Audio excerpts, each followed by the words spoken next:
All right, so this video is going to be about developing a body of work for your collages. Hold on a minute, I'm going to grab a couple. So I start off with my collage. Ideally, you want to work on illustration board. I started to work on this thick paper I had that was designed for all mediums, and it's kind of working out somewhat, but I don't love it because you can kind of see how things curl. It's okay once it's flattened and if it's framed behind glass, I guess it can work, but I prefer the illustration board. It's thicker, it's tough, and it doesn't work. So this was the first collage I did, and I was just kind of lining things up formally, making formal decisions. Was somewhat satisfied with this one. And then after this one, I made this collage here. And what I liked about this was there's a little bit of representation mixed in with this, and mimicking the shape here of the representation. And these stripes I started to kind of incorporate. And I also like the balance between gray, like black and white, versus color. So this started to kind of open things up for me in terms of a certain direction. And this is the third one I made. Actually, this was the second one I made, but I went back and applied this based off of this design that I did here. I just thought that was an opportunity to repeat that same kind of aesthetic. So then the thing I really like about this one is that this interior space, using kind of perspective here, it creates depth of space for the viewer, and I can kind of experiment and play around with other parts of the composition. So what I'm doing now, this is kind of where this one was a starting point. I don't think I'm going to go in that direction, so off with you. And then these two seem to clearly have a common denominator, which is this thing here, the black and white, the sculptural element possibly. So the next thing I'm going to do is think about my next piece. So my next piece, I just found this image here, and it had a couple figures. I can kind of like put anything behind this, but it had a couple figures standing, and I cut them out. I think they're right here. They didn't really interest me. It was just two men leaning against the wall. I thought the silhouette was more interesting, but I also like the interior space. So that's why I selected this. And I'm just going to show you a couple tricks I've been doing. So I've been cutting out these little shapes to fit in these windows, because that somewhat repeats this concept that I'm doing here, these stripes of color popping out from the gray and the white. So there's my common denominator. It's just represented in a different way. I'm just going to show you how to do that real fast. So what I do is I grab my tracing paper and I trace the window shape exactly as I see it with a pencil. I take that trace here and I put it on top of a piece of paper. And I think you can see what I'm doing.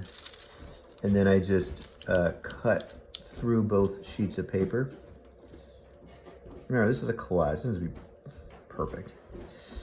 So if you're off just a hair, it's not a big deal, but it's good. I just want this to be somewhat accurate because I want to fill those little window panes up with color shapes. And I'm also thinking about, you can take this out, it's still stuck in there, find out where it's stuck in the corner. I think I did this one here, and there you go. So it fits okay. I think I screwed up cutting. Was it this one? No, it was that one. I think this one was here, this one was here, this one was here. Now, as you can kind of see that I'm going to fill this whole thing in. I might even fill this reflection down on or the light that's hitting the floor. I might fill that in too as well. And I'm also thinking about the background.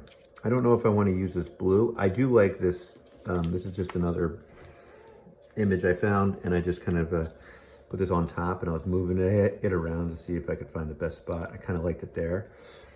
I don't mind it. I like the blue popping out. I think the gray helps the blue give it more intensity. But there's other things I found that I could explore. This kind of has a textural quality to it that I might use. I don't know, and if I use this, then I think the color here will pop out more. But I'm not sure yet. I haven't made my mind up, so I'm going to keep it that way there. I'm just moving things around. And then what I'm going to do next here is I found this book, picture of a book, Donald Judd, who's a well-known minimalist sculptor from the 70s. There's a museum made after him in Marfa, Texas, if you're ever interested. So, so what I was going to do was just cut this book out.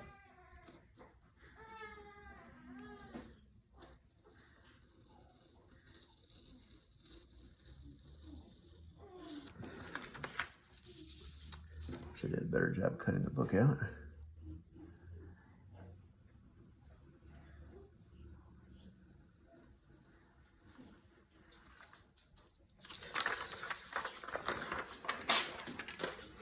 And I'm going to follow the line of the perspective line. I'm not sure if you can see it there, but there's a little diagonal line here. And it's the only perspective line that exists in this composition. And I was thinking of putting the book right on that line. I may or may not keep this in. I could just cut this out, and only about this much of it's going to exist. So that was just one idea I had, but I was looking through this magazine, and I also found this here. I found these lines here, or this like drawing, and I thought that would be another option I could put there. It could be anything that's architectural. It could also just be just a piece of paper that I put in here, but I think that's going to compete with this. It's going to look too matchy-matchy. So I want to kind of have some variety of where I'm going to go. But the point of this video is to show how to find those connections, how to find those, how to repeat something like this, but in a different fashion. I might even repeat this again. This is just a paint mark, and it looks like a sculpture that's a paint blob. And I tried to make a little reflection here so it would exist in that space. This right here was just a post-it, and I just finished the perspective line.